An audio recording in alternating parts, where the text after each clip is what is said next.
سلام بچه‌ها، خوش اومدید به کانال خودتون. امروز می‌خوایم فصل اول سریال The Last of Us رو بررسی و موشکافی کنیم و کلی نکات جالب ازش براتون روایت کنیم. چون فصل دومش از رگ گردن بهمون نزدیک‌تره، اگه اشتباه نکنم برای 24 فروردین ماه اکران میشه.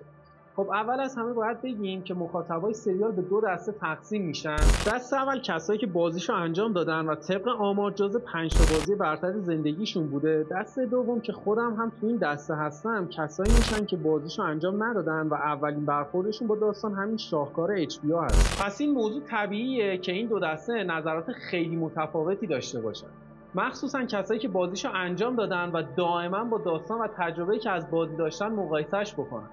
این قسمت یکم اسپویل داره، پس اگه هنوز سریال رو ندیدی اول برو ببینش، بعدش دوراتو بزن و بیا این ویدیو رو ببین. ببین این سریال راجع به آخرالزمانه که یه بیماری اومده به اسم قارچ سرچخماقی و کم و بیش دنیا رو به نابودی کشیده که باعث میشه ذهن جوری از کار بیفته و به یه چیزی شبیه زامبی تبدیل بشه و مغز در اسارت کامل قارچ قرار بگیره. داستان حول محور دو شخصیت به اسم جول و الی میچرخه. شخصیت اول یعنی جول با بازی بی‌نظیر پدرو پاسکال که برای گرفتن این نقش تست داد و از روی بازیگرای مثل هیو جکمن، مایکل فاسبندر و تام هاردی رد شد.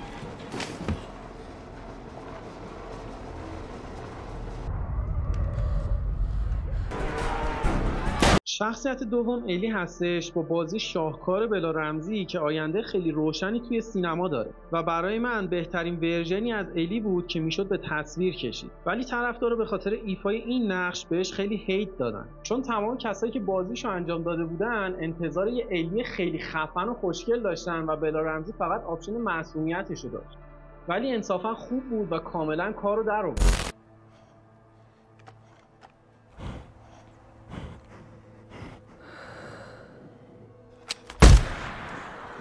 داستان سریال از این قراره که جول به خاطر گرفتن یه غرامتی موظف میشه الی رو از منطقه قرنطینه رد بکنه و صحیح و سالم برسونش به فایرفلای ها.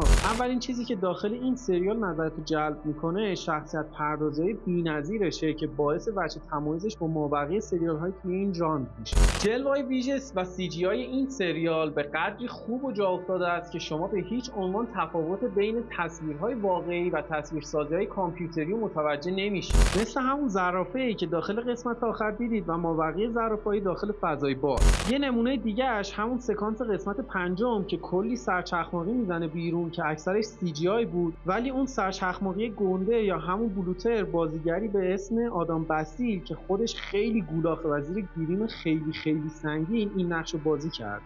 خدای من خودم فکر میکردم سی جی آی باشه. این سریال ویژگی‌های خاص خودشو داره که یکی از اون ویژگی‌ها مربوط میشه به پرش زمانی سریال.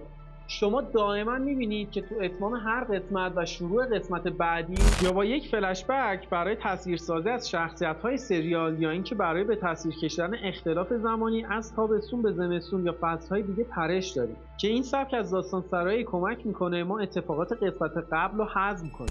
دیوونه کننده ترین ویژگی این سریال آهنگ تیتراژه که شما رو 9 قسمت به تصویر تکامل و گسترش قارچ سرچخماقی میخکوب میکنه و این اثر هنری رو میتونید با پوست و گوشت و استخونتون حسش کنید. از اصلی ترین تفاوت‌های این سریال با بقیه داستان‌های زامبی محور اینه که بیشتر از این که درباره کلیکرها و افراد مبتلا به قارچ باشه، نشون میده که تو آخرالزمان به جای اینکه آدمو در برابر افراد مبتلا متحد بشن، به روی هم اسلحه میکشن و یه سنگر امن میسازن و تا جایی که بتونن قتل و غارت میکنن. و دائما داخل سریال میبینیم که با کلیکرها مشکل کوچکتری به نسبت افرادی که کمی قدرت دستشونه داریم. یعنی سریال از قصد تصویر کمتری از کلیکرها به نمایش میذاره تا نشون بده مشکل اساسی انسان با انسانه و اینو به وضوح از همون سکانس‌های ابتدای سریال که جول و تامی و سارا با ماشین میرن و چند نفر تو جاده ماشینشون خراب شده و کمک میخوان و به راحتی جول میگه ردشون کن میبینیم. یا اصلی ترین دلیل کشته شدن سارا هم همین بود. Hey, no one told you to move. We're not sick. We are not sick! یکی از چیزهایی که جذابیت این سریال رو دوچندان میکنه اینه که ما شخصیت خارق‌العاده یا یک سوپر هیرو نداریم و با دو شخصیت معمولی و پر عیب دقیقاً مثل خودمون داستان رو جلو میبریم. و بارها میبینیم که به خاطر یک تصمیم اشتباه چه تاوانهایی که پس نمیدن.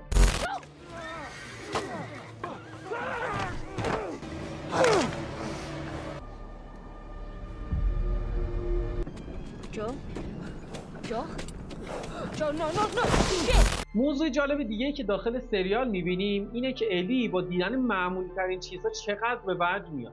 مثل همون مرکز خرید و شهربازی که نشون میده این دختر از بعد به تولد تقریبا هیچ چیزی به چشم ندیده و توی دشواری‌ها و از دست دادن کسایی که دوستشون داره به درجه استاد تمامی رسیده.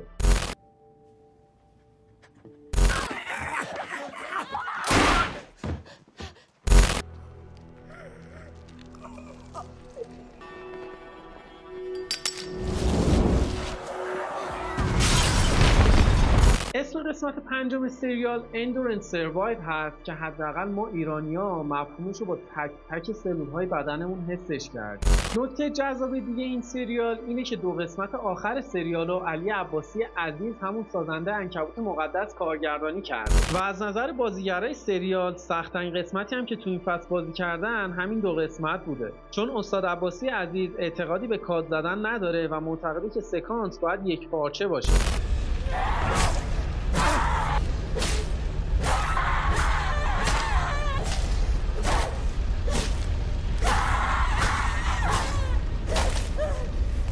نکته جذاب قسمت 8 سریال مربوط میشه به بازیگر جول داخل بازی که داخل سریال نقش فرعی داره و چند تا سکانس کوچولو میبینیم و بازیگر نقش الی داخل بازی هم نقش مادر الی رو داخل سریال بازی میکنه و چقدر شبیه بلا رمزی انصافا.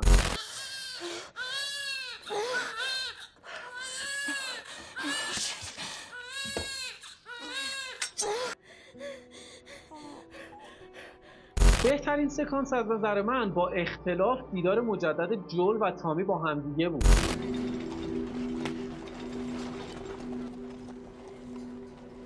تامی!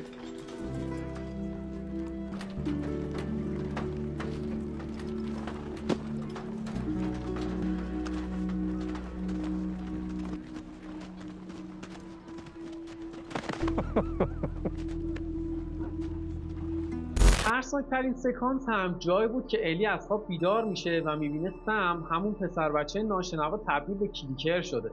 واقعا شوک بزرگی بهم وارد کرد و یه نکته هم راجع به این پسر بچه بگم که واقعا این بازیگر ناشنواه و نقشش رو هم بی‌نظیر بازی کرد.